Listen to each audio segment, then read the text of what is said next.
Mother, you know you say the same thing every year. And every year it's true. But it's especially true this year. Emily's ornaments are a perfect addition. Yeah, they do look nice, don't they? Yes, they do. Especially on our tree. We will admire the effect later. Right now, we have to get to the hospital. No, Dad, we can't. What do you mean we can't? We haven't set up the train. Yeah, we're gonna finish starting. Oh, Monica told me about that. Yeah, wait till we see it. Well, she is going to have to wait to see it because it is not good form for the assistant chief of staff and the head of cardiology to be late for the annual Christmas party. So let's move. Bye. Edward and I will meet you outside. We have to check on Cook before we leave. Oh, for Pete's sake, is she still in a sniff? Well, you know how the holidays affect her. She gets very temperamental. Okay, lady, let's move. Wait a minute, wait a minute. O'er the fields we go, laughing all the way. Ha, ha, ha! Bells on our bells ring, making spirits bright. What fun it is to ride and sing a sleighing song tonight. Oh, jingle bells, jingle all the way. Oh, what fun it is to ride a one-horse open sleigh. Hey! Jingle bells, jingle all the way. Oh, what fun it is to ride a one-horse open sleigh.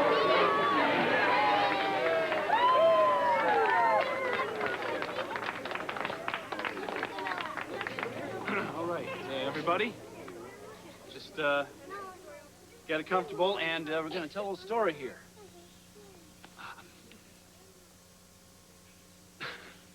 This is the story about the first Christmas ever, almost 2,000 years ago.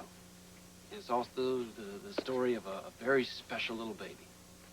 See, it was a very dark, cold, windy night, very bitter and chilly. And this young couple were traveling to Bethlehem. The man was a carpenter, and his name was Joseph. His wife's name was Mary, and Mary was going to have a baby. They were very poor, but they had a donkey. So Mary was able to ride on the donkey, and Joseph walked along beside her. Still, they had to travel a long, long, long way. Suddenly, in the distance, Joseph saw a dim light. It was an inn. And he knew everything was going to be all right. So he said, Mary, there's nothing to worry about. He knew that if he could get Mary out of the cold and into a nice warm bed, she was going to be able to get up the next morning and they could travel the rest of the way and she wouldn't be sick. So they got off the donkey, went to the front door of the inn and knocked on the door. Innkeeper came to the door. He took one look at them and he could see they didn't have any money. So he said, no room at the inn. And he slammed the door in their face.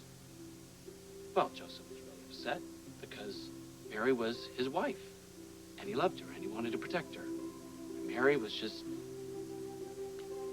well, she was just so tired, she didn't even have any tears left.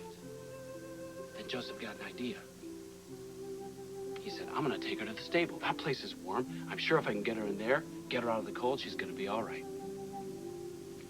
And that's what he did. And it was warm, all right. But it was warm because it was full of animals. In fact, there were so many animals in there, they weren't even sure they were going to be able to fit in. But that's when an amazing thing happened. All the animals moved to one side and made room for Mary. It was amazing. And Joseph was happy because Joseph was able to get down and get some fresh hay and make a nice fresh bed for Mary. And as soon as Mary lay down, a hush fell over the whole stable. The donkeys didn't bray, the cows didn't moo, the sheep didn't baa, nothing. Total silence. And in that sacred silence, a baby was born. And that baby's name is Jesus. When Jesus grew up, and he started teaching, and he taught far and wide across the world. You know what he taught? He said that God loves all of us, any way we are. And he also said that we have a potential inside us for good. And we could take action to bring that good out of our lives. We can all do it. No matter where we come from, no matter what color our skin is, no matter what happened in our lives. the most important thing he said to remember was that we have to love each other, understand each other, and forgive each other. That's the real story about the spirit of Christmas.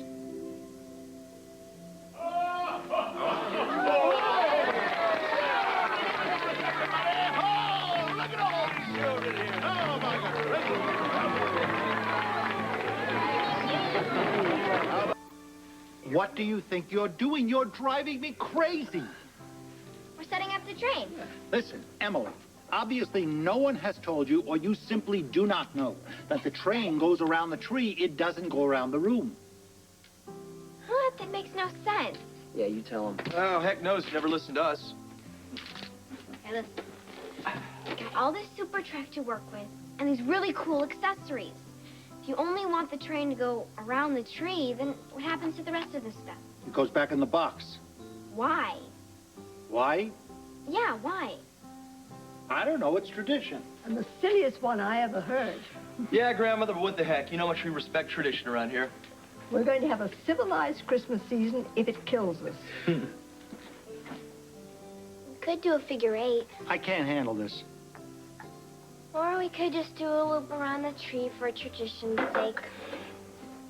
Plus another loop and the fun of an intersection. Please, Alan. Please. Mother, I need you to help me. Oh, for heaven's sake, darling, what harm can it do? You might even like it. Oh, really? I never thought I'd see my devil's May-Care son become an old puddy-duddy stick in the mud. Mother! Oh. Now you know exactly how I feel when all of you start in on me. Ha, ha, ha. Please.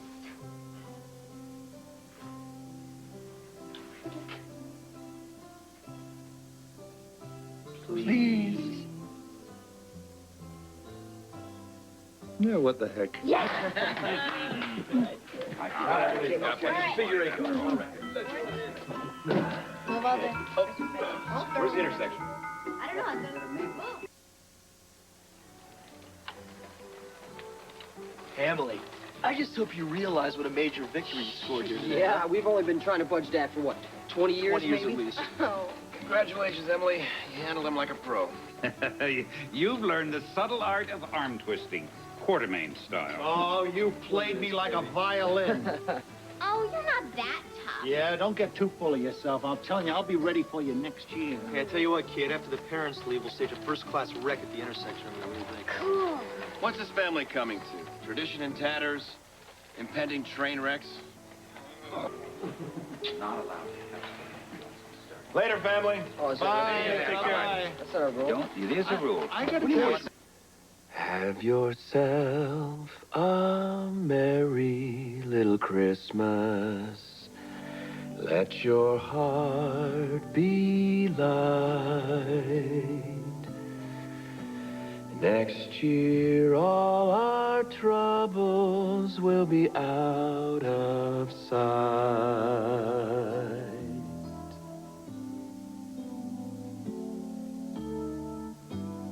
Have yourself a merry little Christmas. Make the Yuletide gay. Next year all our troubles will be miles away.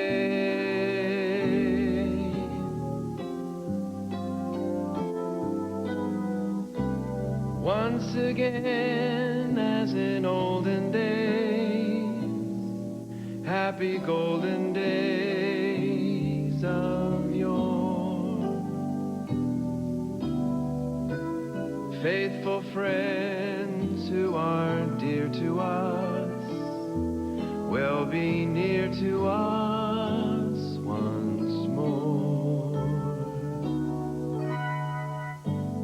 Someday soon we all will be together, if the fates allow.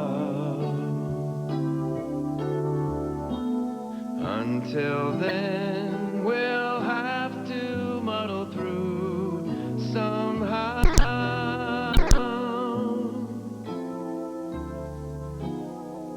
So have yourself a merry little Christmas now.